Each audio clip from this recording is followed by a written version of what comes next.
It was my first exit, but also a divorce at the same Yeah. time. These are two huge changes in life. So, okay, and how did you handle that? Oh, just huge amounts of drugs and alcohol, really, I suppose. It worked brilliantly.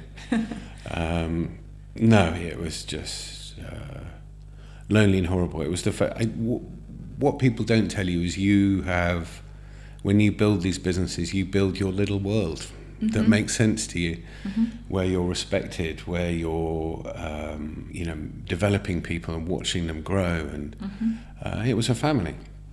And so suddenly your family's gone, and no one had prepared me for that. And it felt, so to go back to your question, that day felt like the loneliest day of my life, probably.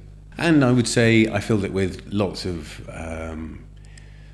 very poorly thought out business decisions or investment decisions that I thought, if I invest in this, I'll be able to live vicariously through it, and I will get that same sense of purpose. And anyway, that same feeling would come back if I invested in these businesses. And I made a lot of poor decisions, partly because I'd never invested in other businesses other than my own. And also, no one prepares you for the fact that you've got, if you just exited, you're on everyone's list to call if they want to raise money for their new shiny thing. Yeah. And really, you should spend a year doing nothing, thinking about what you want to do, grounding yourself again, and thinking about what you want to do with the rest of your life, with this freedom that you've bought. Yeah.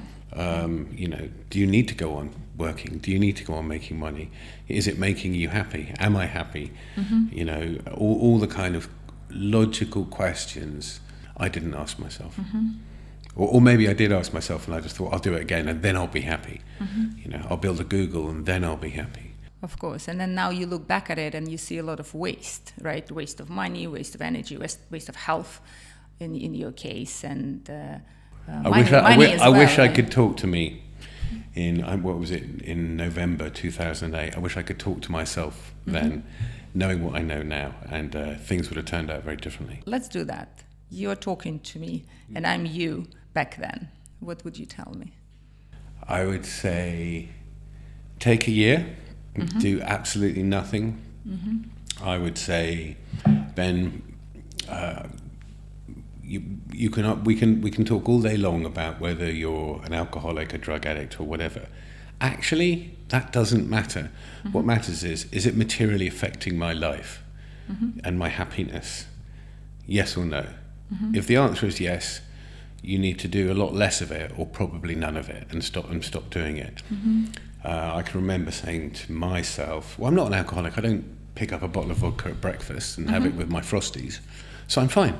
And I'm sure there are tons of people listening who fool themselves in exactly the same way, but whose life is, and whose not only their life, but anyone who comes into contact with them, particularly their wife and their children or whatever, or whether they like it or not, are massively affected by this behaviour.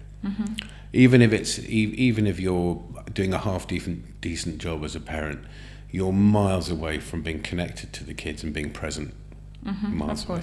And they can sense that and they can feel that, and it makes them uncomfortable and it makes them feel insecure, and it makes it much less likely they're going to be happy kids.